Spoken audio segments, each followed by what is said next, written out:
I stared at the empty screen. My report, 3 weeks of work, months of data, long nights bent over spreadsheets, gone with a single keystroke. She didn't even hesitate. One tap, one smug smile, one dismissive flick of her wrist in front of 12 colleagues. "Your report is garbage," she said, loud enough for everyone to hear. The room stiffened. My face didn't. I'd trained myself for that. I only blinked once, quietly, as if I hadn't felt the knife sliding in. She wanted control, not just as my supervisor, as my wife. And in that moment, watching her delete my work with a click, she believed she had it. What she didn't know was that I had already decided how her story would end.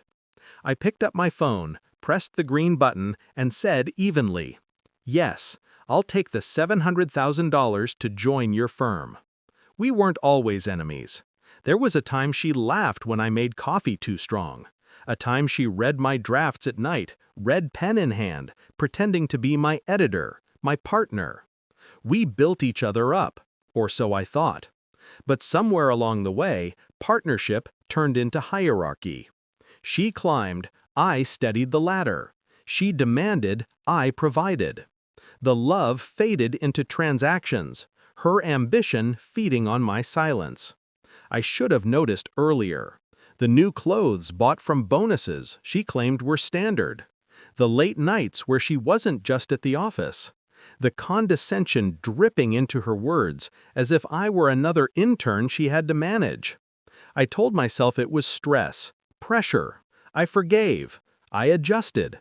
Until I found the emails. Not on her laptop. She was too careful for that. But she didn't know I'd learned her rhythms. The way she lingered too long in the shower after late nights. The way her smile flickered when she texted under the table. I pulled the messages from the company server using an access she forgot I still had. A careless oversight on her part. She had always underestimated me. The emails weren't about work. They were about me. She mocked me to her director, called me deadweight, claimed she carried both our careers. Worse, she was positioning herself for a promotion by undermining me, using me as an example of what not to do. And in between the strategy, there were lines about him, the director, her mentor, dinner, hotel confirmations, a paper trail of arrogance. The betrayal wasn't sudden. It was layered, intentional. That was the night my pain hardened into something sharper. Planning became my routine. She thought I was sulking when I stayed quiet. In reality, I was documenting. Every expense she misreported, every email she doctored, every timestamp where her late nights at work overlapped with her director's business trips. I didn't confront her. I didn't beg. Instead, I opened a separate account, funneled my consulting side projects through it. Silent money, untouched.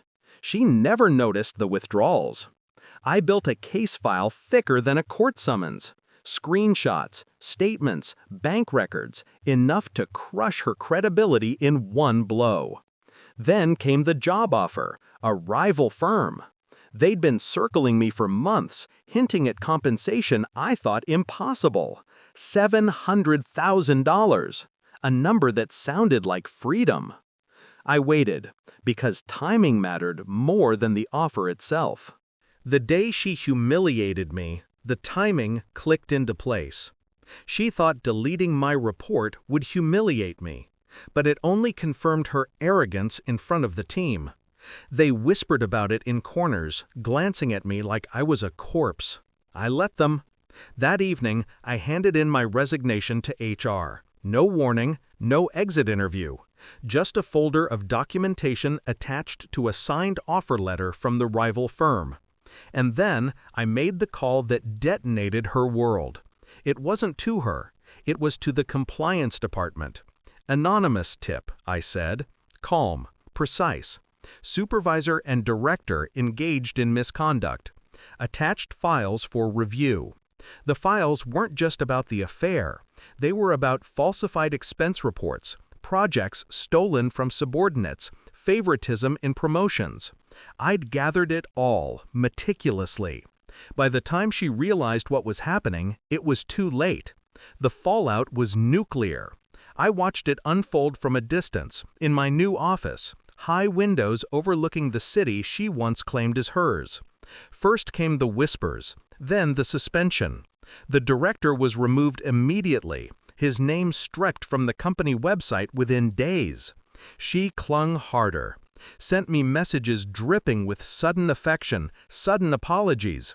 "We can fix this. I didn't mean it that way. You don't understand the pressure I was under." I didn't reply. The day she was escorted out of the building, she didn't look like the woman I married. Her hair was unkempt, her eyes wide, her voice cracking as she shouted about mistakes and jealous colleagues. But I'd seen the footage, her hitting delete on my report, smirking, dismissing me in front of everyone. That wasn't a mistake. That was who she was. Revenge isn't about shouting, it's about silence. I never told anyone what I'd done. Not my colleagues, not my new boss, certainly not her. I let the world think she imploded on her own greed.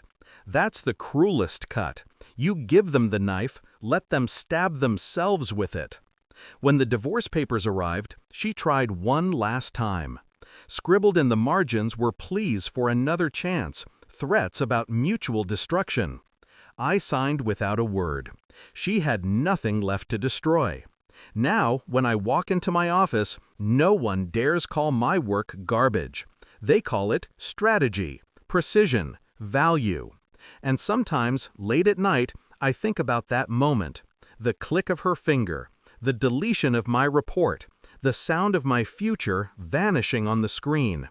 She thought she erased me. But what she really did was erase herself. I didn't raise my voice.